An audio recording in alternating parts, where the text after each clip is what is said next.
Hello student, তোমরা যারা ক্যালকাটা ইউনিভার্সিটির আন্ডারে প্রথম সেমিস্টারের ছাত্রছাত্রী আছো, তোমাদের জন্য আজকের ক্লাসটা খুবই গুরুত্বপূর্ণ। আজকের ক্লাসে তোমাদের ইএনভিএস অর্থাৎ পরিবেশবিদ্যা সাবজেক্ট থেকে 5 নম্বরের গুরুত্বপূর্ণ বড় প্রশ্নের উত্তর নিয়ে আলোচনা করব। তোমাদের একটা টপিক আছে স্থিতিশীল উন্নয়ন। এই স্থিতিশীল উন্নয়নটা তোমাদের জন্য খুবই গুরুত্বপূর্ণ একটা টপিক। এখান থেকে তোমাদের প্রশ্ন আসবে এবং আজকে তোমাদের এই টপিকটা কমপ্লিট করে দেব। এখান থেকে যে প্রশ্নগুলো আমি আলোচনা করব, যে স্থিতিশীল উন্নয়ন কাকে বলে, এর প্রকৃতি বা বৈশিষ্ট্য, এবং আরও একটা প্রশ্ন আলোচনা করব যে স্থিতিশীল উন্নয়নের লক্ষ্যগুলি আলোচনা করো। অর্থাৎ তোমাদের এই স্থিতিশীল উন্নয়ন যে টপিকটা আছে, এই টপিকটা আজকে কমপ্লিট করিয়ে দেব। ভালো করে প্রথম থেকে শেষ পর্যন্ত দেখে নাও। দেখো, তোমরা প্রথমে তোমাদের কি লিখতে হবে, একটা ইন্ট্রোডাকশন অর্থাৎ ভূমিকা লিখতে হবে। সেখানে কি লিখবে দেখো, স্থিতিশীল উন্নয়ন বা টেকসই উন্নয়ন হলো পরিবেশ ও সম্পদের মধ্যে সমন্বয় সাধনকারী একটি আধুনিক ধারণা। স্থিতিশীল উন্নয়নকে অর্থনীতি, সমাজবিদ্যা, পরিবেশবিদ্যা, ভূগোল প্রভৃতি ভাষা বিজ্ঞানের বিভিন্ন শাখার দৃষ্টিকোণ থেকে নানাভাবে ব্যাখ্যা করা যায়। বিশ্ব উষ্ণায়ন ও জলবায়ু পরিবর্তন এবং পরিবেশগত অবনমনের হাত থেকে মুক্তির উদ্দেশ্যে টেকসই উন্নয়নের ধারণার বিকাশ ঘটে। এবার দেখো স্থিতিশীল উন্নয়নের সংজ্ঞা। যেসব উন্নয়নমূলক কর্মকাণ্ড বর্তমান প্রজন্মের চাহিদা মেটানোর পাশাপাশি ভবিষ্যৎ প্রজন্মের চাহিদা মেটানোর ক্ষেত্রে কোনো বাধা হয়ে দাঁড়ায় না, সেই সব পরিকল্পিত উন্নয়নই হলো টেকসই উন্নয়ন বা সাস্টেনেবল ডেভেলপমেন্ট। তারপরে কি বলা হচ্ছে, টেকসই উন্নয়ন শব্দটি প্রথম ব্যবহৃত হয় 1987 সালে প্রথম ব্যবহৃত হয়। দেখো, ব্রডল্যান্ড কমিশনের সংজ্ঞা অনুযায়ী ভবিষ্যৎ প্রজন্মের নিজস্ব চাহিদা মেটানোর ক্ষমতাকে বজায় রেখে বর্তমান প্রজন্মের চাহিদা মেটানোকেই টেকসই বা স্থিতিশীল উন্নয়ন বলে। দেখো, অ্যালেন এর মতে স্থিতিশীল উন্নয়ন হচ্ছে মানুষের জীবনের গুণগত মানের এবং মানুষের চাহিদার স্থায়ী সন্তুষ্টি অর্জনের ব্যবস্থা করা।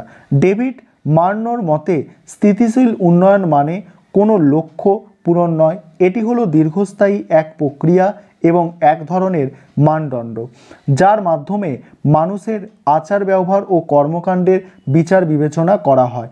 তারপরে কি বলা হচ্ছে দেখো, সুতরাং টেকসই উন্নয়ন কেবলমাত্র পরিবেশের সংরক্ষণ এবং অর্থনৈতিক উন্নয়ন নয়, বরং সামাজিক এবং মানবিক উন্নয়নও এর আওতাভুক্ত।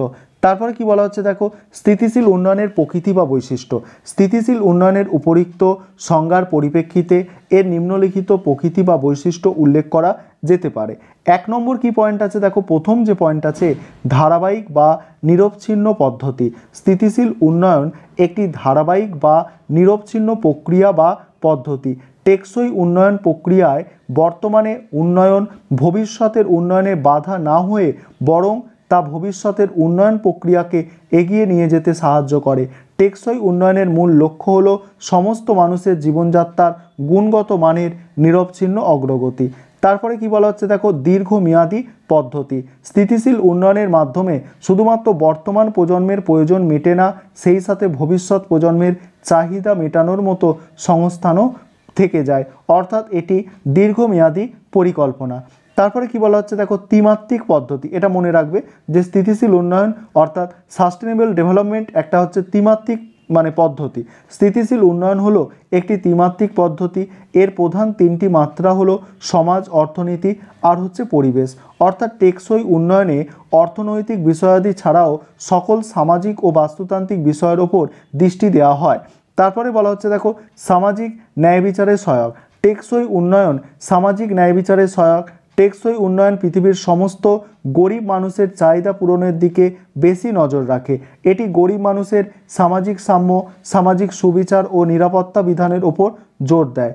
তারপরে কি বলা হচ্ছে দেখো, বিজ্ঞানসম্মত পদ্ধতি। টেকসই উন্নয়ন হলো একটি বিজ্ঞানসম্মত পদ্ধতি। টেকসই উন্নয়ন সম্পদের পরিকল্পনা মাফিক ও বিজ্ঞানসম্মত ব্যবস্থাপনার উপর জোর দেয় এবং এর মাধ্যমে প্রাকৃতিক সম্পদের গুণমান ও কার্যকারিতা বজায় রেখে সর্বাধিক অর্থনৈতিক সুবিধা আদায় করার কথা বলে। তারপরে দেখো পরের প্রশ্নটা এবার দেখে নাও। পরের প্রশ্ন দেখো, স্থিতিশীল উন্নয়নের লক্ষ্যগুলি আলোচনা করো। সেখানে কি বলা হচ্ছে দেখো, জাতি ধর্ম নির্বিশেষে পৃথিবী সব মানুষের সামগ্রিক উন্নয়ন ও কল্যাণ সাধনে স্থিতিশীল উন্নয়নের প্রধান উদ্দেশ্য। তাহলে কি জাতি ধর্ম নির্বিশেষে পৃথিবীর সব মানুষের সামগ্রিক উন্নয়ন ও কল্যাণ সাধন স্থিতিশীল উন্নয়নের প্রধান উদ্দেশ্য। বটল্যান্ড কমিশনের মতে মানুষের সার্বিক উন্নয়ন এবং কল্যাণের জন্য 5টি মূল বিষয়ের ওপর গুরুত্ব দিতে হবে। এগুলি কি? এগুলি দেখো, এক হচ্ছে সামাজিক বিকাশ। মানুষ সমাজবদ্ধ জীব, তাই সমাজে প্রচলিত রীতিনীতি প্রথা ও সংস্কার মানুষকে তার শৈশব থেকে প্রভাবিত করে। যেসব সামাজিক বিধিনিষেধ কুসংস্কার ভ্রান্ত ধারণা মানুষের মধ্যে বিভেদ সৃষ্টি করে সেগুলিকে দূর করার জন্য সমাজকে আরও জনমুখী করা দরকার, তবেই সামাজিক সাম্য প্রতিষ্ঠিত হবে। তারপর দেখো অর্থনৈতিক শ্রীবৃদ্ধি। স্থিতিশীল উন্নয়নের অন্যতম লক্ষ্য অর্থনৈতিক শ্রীবৃদ্ধি, কারণ অর্থনৈতিক শ্রীবৃদ্ধি ছাড়া জীবনযাত্রার মান বৃদ্ধি করা যায় না। কৃষি শিল্প ব্যবসা বাণিজ্যের উন্নতি হয় না। মানুষের আয় বাড়লে তার ক্রয় ক্ষমতা বাড়ে এবং চাহিদা বাড়ে, ফলে মানুষ পণ্য সামগ্রীর যোগান বৃদ্ধি পায় এবং দেশের আর্থিক বুনিয়াদ সুদৃঢ় হয়। পরের পয়েন্ট আছে সাংস্কৃতিক সমৃদ্ধি।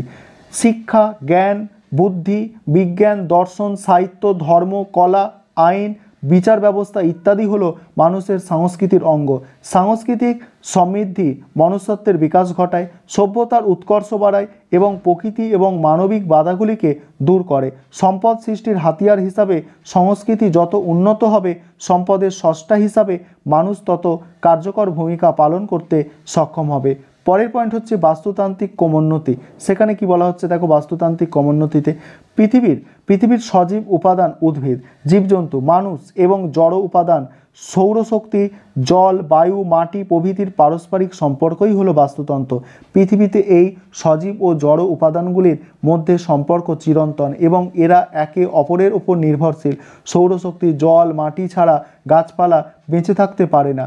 শিল্পায়ন ও নগরায়নের জন্য মানুষ যদি সব গাছপালা কেটে ফেলে তাহলে পৃথিবীতে বৃষ্টিপাত কমে যাবে, চাষাবাদ ব্যাহত হবে এবং মানুষের প্রয়োজনীয় খাদ্যের উৎপাদন হ্রাস পাবে। তাই স্থিতিশীল উন্নয়নের ধারণায় পরিবেশের এই সজীব ও জড় উপাদানের মধ্যে পারস্পরিক সম্পর্ককে আরও সুদৃঢ় করার ওপরে জোর দেওয়া হয়েছে, কারণ বাস্তুতন্ত্রের উন্নতি হলে তবেই মানুষের ভবিষ্যৎ সুরক্ষিত হবে। পরের পয়েন্ট হচ্ছে ভৌগোলিক অবস্থার উন্নতি। ভূপৃষ্ঠের সমভূমি মালভূমি পাহাড় মরুভূমি বনভূমি জলাভূমি সর্বত্রই মানুষ বসবাস করে। পৃথিবীর সর্বত্রই মানুষের বাসভূমি হলেও অনুকূল ভৌগোলিক পরিবেশ সুযোগ সুবিধা যেখানে বেশি সেখানেই মানুষের বসতি বেশি। স্থিতিশীল উন্নয়ন তাই মানুষের পারিপার্শ্বিক ভৌগোলিক অবস্থার উন্নতির ওপর জোর দিতে বলা হয়েছে, কারণ ভৌগোলিক অবস্থার উন্নতি হলে অর্থনৈতিক উন্নয়ন ভৌগোলিক অবস্থার অবনতি হলে অর্থনৈতিক উন্নয়ন কখনোই দীর্ঘস্থায়ী হতে পারে না। এই ছিল আজকে তোমাদের ক্লাস।